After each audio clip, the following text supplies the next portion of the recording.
Hi, ഇന്നത്തെ നമ്മുടെ topic ഒരു റിക്വസ്റ്റഡ് ടോപ്പിക് ആണ്. Regardless of. ഇത് എങ്ങനെയാണ് ഉപയോഗിക്കേണ്ടത് എന്നാണ് നമ്മൾ ഇന്ന് പഠിക്കാൻ പോകുന്നത്. അതിൻ്റെ ഒരു മലയാളം മീനിങ് പറയുകയാണെങ്കിൽ പരിഗണിക്കാതെ, without being affected or influenced by anything. ഇപ്പോൾ റിഗാർഡ്ലെസ് ഓഫ് ഏജ്, ഏജ് എന്ന് പറഞ്ഞാൽ വയസ്സ്, പ്രായം. റിഗാർഡ്ലെസ് ഓഫ് ഏജ് എന്ന് പറഞ്ഞാൽ വയസ്സ് പരിഗണിക്കാതെ. റിഗാർഡ്ലെസ് ഓഫ് മണി എന്ന് പറഞ്ഞാൽ പൈസ പരിഗണിക്കാതെ. റിഗാർഡ്ലെസ് ഓഫ് കോസ്റ്റ്, വില പരിഗണിക്കാതെ. റിഗാർഡ്ലെസ് ഓഫ് വെതർ, കാലാവസ്ഥ പരിഗണിക്കാതെ.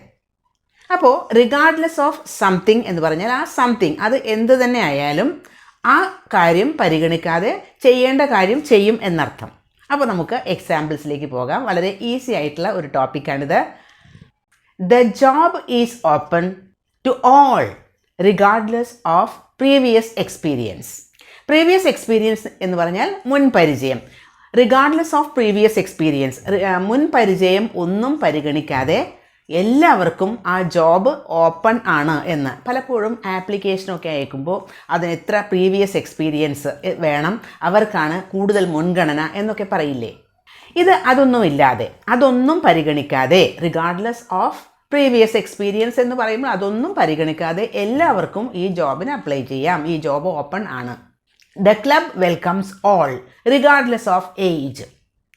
ക്ലബിലേക്ക് എല്ലാവരെയും വെൽക്കം ചെയ്യും റിഗാർഡ്ലെസ് ഓഫ് ഏജ്, പ്രായം എന്താണ് എന്ന് നോക്കാതെ.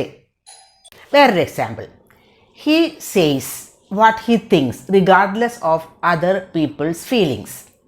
മറ്റുള്ള ആളുകളുടെ ഫീലിങ്സ് ഒന്നും പരിഗണിക്കാതെ അവൻ ചിന്തിക്കുന്നത് അവൻ പറയും.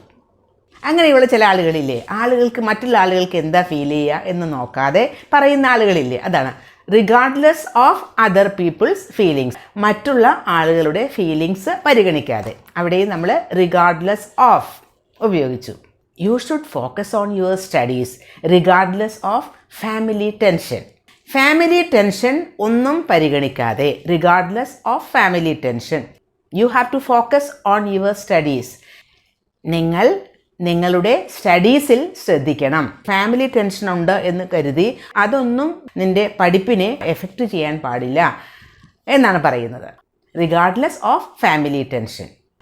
I want to buy this car regardless of the cost. ഞാൻ എന്തായാലും ഈ കാറ് വാങ്ങും, അതിൻ്റെ കോസ്റ്റ്, അതിൻ്റെ വില പരിഗണിക്കാതെ ഞാൻ ഈ കാറ് വാങ്ങും എന്നാണ്. വില പരിഗണിക്കാതെ എന്ന് പറയുമ്പോൾ അത് വില എന്തായാലും ഞാൻ അതൊന്നും എന്നെ എഫക്റ്റ് ചെയ്യാൻ പോകുന്ന കാര്യമല്ല, ഞാൻ എന്തായാലും ഈ കാറ് വാങ്ങും. ചില ആളുകൾ ഓക്കെ കാറിന് വില കൂടുതലാണ് എന്ന് കരുതി വാങ്ങാതിരിക്കും. പക്ഷേ regardless of the money, regardless of the cost, I will buy this car എന്നാണ് പറയുന്നത്. I want to buy this car regardless of the cost. Regardless of the cost. Regardless of being criticized by others, I should keep on doing what I like to do.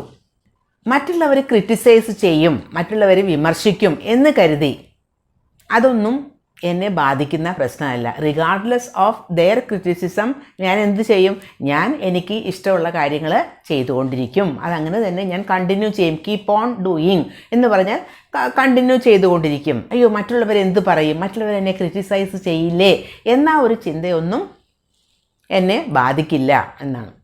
ഇപ്പോൾ regardless of അതുപയോഗിച്ചുകൊണ്ട് നമ്മൾ കുറേ സെൻറ്റൻസുകൾ ഉണ്ടാക്കിയില്ലേ. ഇപ്പോൾ മനസ്സിലായില്ലേ എങ്ങനെയാണ് regardless of ഒരു സെൻറ്റൻസിൽ ഉപയോഗിക്കുന്നത് എന്ന്. Regardless of കഴിഞ്ഞിട്ട് നമുക്ക് ഒരു നൗൺ ഉപയോഗിക്കാം. റിഗാർഡ്ലെസ് ഓഫ് ദ കോസ്റ്റ് അങ്ങനെ ഉപയോഗിക്കാം. അപ്പം റിഗാർഡ്ലെസ് ഓഫ് കഴിഞ്ഞ് ഒരു നൗൺ ഉപയോഗിക്കാം. റിഗാർഡ്ലെസ് ഓഫ് ദി വെതർ, കാലാവസ്ഥ.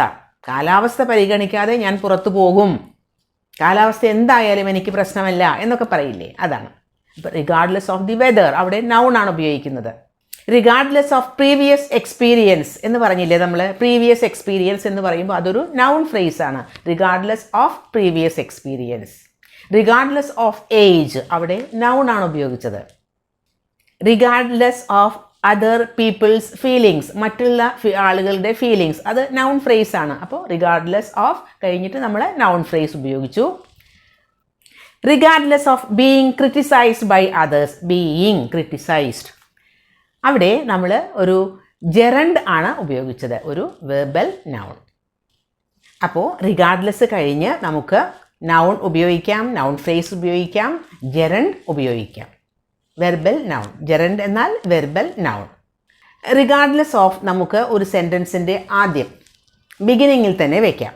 Regardless of the cost I want to buy this car എന്ന് പറയുമ്പോൾ റിഗാർഡ്ലെസ് ഓഫ് നമ്മൾ സെൻറ്റൻസിൻ്റെ ബിഗിനിങ്ങിൽ തന്നെ വെച്ചു. അത് തന്നെ I want to buy this car regardless of the cost, അങ്ങനെ പറയുമ്പോൾ നമുക്ക് അത് മിഡിലേക്ക് മാറ്റി. അപ്പോൾ റിഗാർഡ്ലെസ് ഓഫ് എന്നതിൻ്റെ ഉപയോഗം മനസ്സിലായില്ലേ?